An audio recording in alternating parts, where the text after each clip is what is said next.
Welcome to Lake TV's Community Spotlight show, brought to you by the great folks at COMC, Central Ozarks Medical Center, where your health is their mission. And we're talking about one of the things I love the most, history, with some ladies here from the Camden County Museum, right? So we have got Daphne Jeffrey, she is the president of the museum, and Noreen Albers, who is leading the board of directors. So ladies, thank you so much for coming by. Appreciate it. Yeah, thanks for having us. There's no history to talk about around here, is there? No, No, it's a whole lot of nothing going on.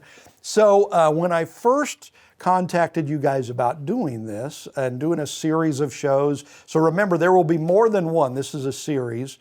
You gave me several topics. One of the topics was Climax Springs and Max Creek, right? Okay, so why was that one of the top things on your mind of the things to talk about history-wise here at the Lake of the Ozarks? The old establishments. Right? Yeah. Okay. Very old, very grassroots. Both of them. Max Creek came from an early settler, and that was the name.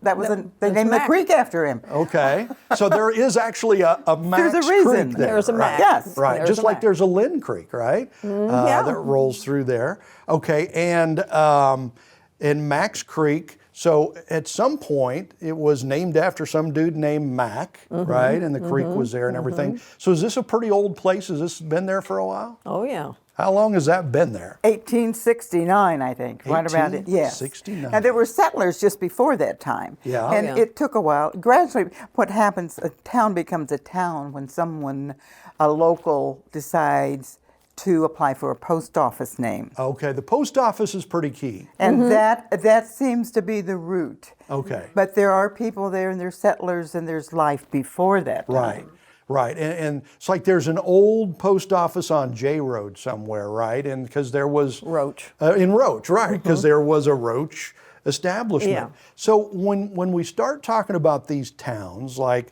Climax Springs and Max Creek and Roach, these are some of the towns that survived the lake, right? Because there Yes, were they plenty did. of towns that didn't survive after the dam came in for one reason or the other. So why did Max Creek and Climax Springs survive? Was it just a matter of elevation?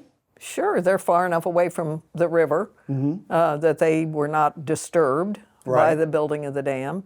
And they have just been good communities that have a lot of wonderful people in them. Yeah, and always have. And Climax Springs, for one, I mean, there was a real springs there. Oh, yeah. And this was a big deal early on, right? Oh, yes, Absolutely. definitely. Why- It was a health resort. Okay.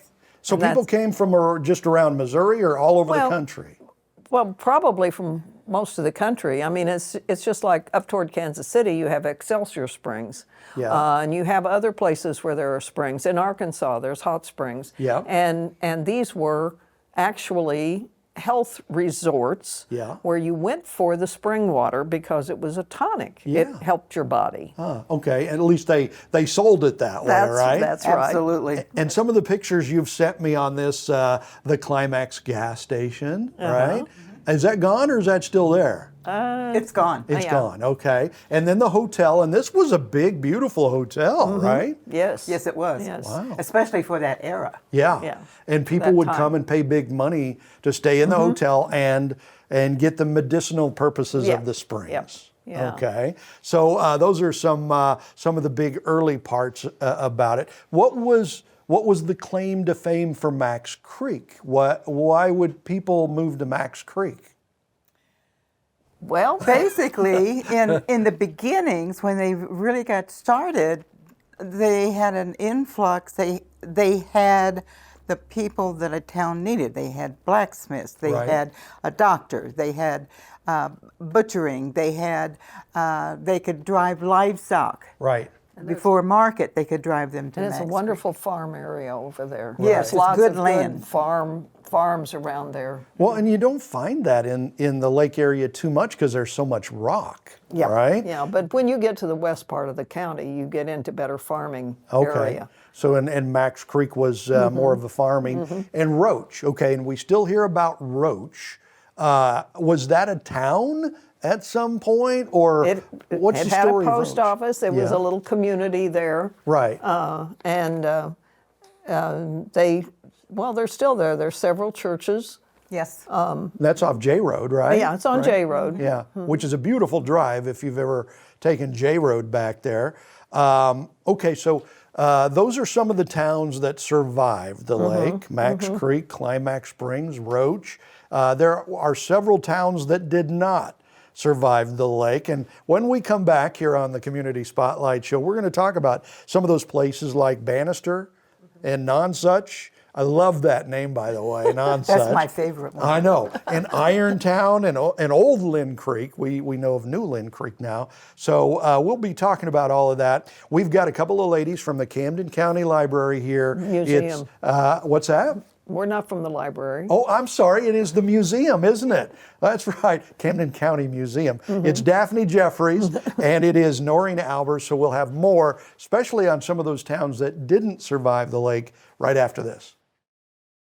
At COMC, your health is our mission. Central Ozarks Medical Center is growing in our community with a new dental location to serve you in Eldon and a new location in Loring. COMC also makes your children a priority with a mobile dental unit serving schools in rural areas where access can be a challenge. COMC also offers OBGYN, sports medicine, pediatric, and behavioral health care. Get more info on how COMC can help you at centralozarks.org. COMC, where your health is our mission. Winter, spring, summer, or fall, Lake TV's got it all. We think it's hot stuff when things cool down. We spring into action when things start warming up. Of course, summer is one big, huge shootout on Lake TV. And we fall in love all over again when autumn rolls around. Winter, spring, summer, or fall, Lake TV's got it all.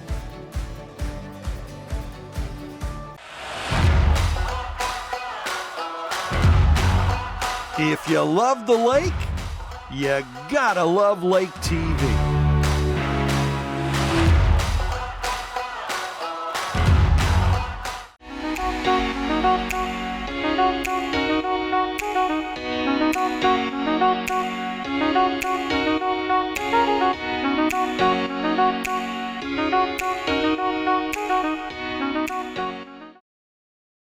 Welcome back to Lake TV's Community Spotlight Show. We are talking some amazing local history with ladies from the Camden County Museum, not the library, it's the museum. It's Daphne Jeffries, who is the president of the museum, and Noreen Albers, who leads the board of directors. So we talked about Climax Springs and Max Creek and Roach. By the way, Roach was kind of founded by a pretty well-known family, right? Yeah. Who was that family? The Roach family, the first Roach, one of the things that sticks in history is that he was able to hold 4 political offices at the same time. How were you able to do that? I don't know, but It takes some juggling. yes, yeah, but they were voted in offices, and they were within Camden County. We'll get back to the Roach family when we talk about Hahatonka, because they originally they did own that property at one time. Really? I did not They know did. that. Wow. And it was just on down the line in the Roach family that they contributed so much to the county, Yeah. mainly in the way of their political offices Yeah. and community services that they did. What is interesting, they founded the town of Roach, and it was like in the mid-1800s. Right. But Mr. Roach's wife's name was Edith. Okay. Well, The town they of Edith. formed a little town across the road, and they named it Edith. Edith. Of Really? course. And you can drive down there if you just cross J Road across 54 and follow that smaller road that goes down to Tunnel Dam area. U. But you will go. It's U Road. U Road. Okay. It'll go right down through Edith. I'm guessing Edith was happy about that. I think she was. That's pretty nice of Mr. Roach. Well, that post office in Roach was established in 1886. So 1886. Yeah, so that was Okay. the post office. So, and in reading like Lynn Creek history, the name Roach came up a lot there too. So this family really kind of got around. Of course, that was the county seat for a long time, so he was over probably there a lot. political offices Right, and and stuff. when we look at this area today, we see all this water. Yeah. Well, they didn't see Yeah. all that water. The water wasn't in the way. They Right. didn't. No.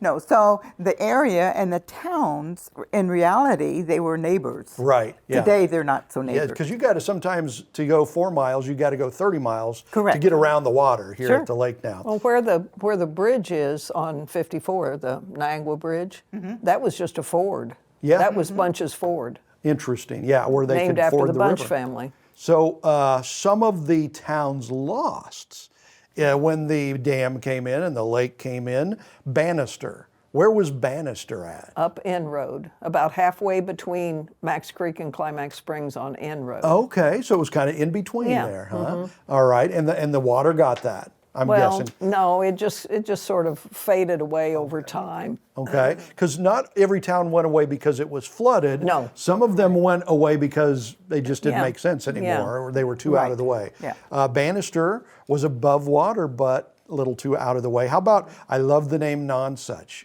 Where I do was too. that? I thought that was great. Back in the day, when the settler decided to open a post office, he applied to the government. And I don't recall the name he asked for, but in return, the government said, not so fast. There's none such town, that's, Right. you can't do I'd that. already said there'd already been another name, right? Yeah. The name had been so taken. he named it Nonsuch. Nonsuch. I love that. I love that. And where was Nonsuch? Any idea? It was along the Little Niagara River, just past Kalita. That might have been the one I think of where the Big Niagara and the Little Niagara split. I think there was a town That could have been. right before that. That might have been Because it's Nonsuch just down there. from where Kalita was. Okay.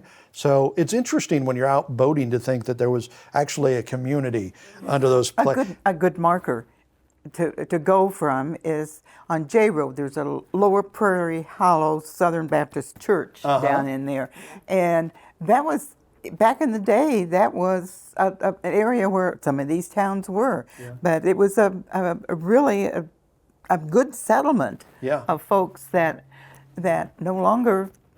People don't know it was even there. You can see why it was heartbreaking for some of these Yes. communities when the lake came in. Colita, you guys have talked about Colita, another town that is now gone. It started out as Little Niagara in 1857, and then they changed the name to Colita, and it was basically in that same area too? Yes. Okay. Yes, there's still a Kalita Road, which is in that general vicinity. Okay. And then they also decided that there'd be a new Colita. Oh, okay. So there was a Just new kind of like Colita. there's a new Lynn Creek, right? Correct. Irontown, I see the road Irontown off of Highway 7, and there was a big smelter there, right? An iron It's smelter. still there. still it's is. still there. The top of it you can see. Yeah, you can see most of it. Oh, really? When you Okay. get around in front of it on the lake. Yeah. When you're on and the I lake. love that picture you guys sent me where you can see the whole smelter and now you can just see what's left above the water, right? Okay.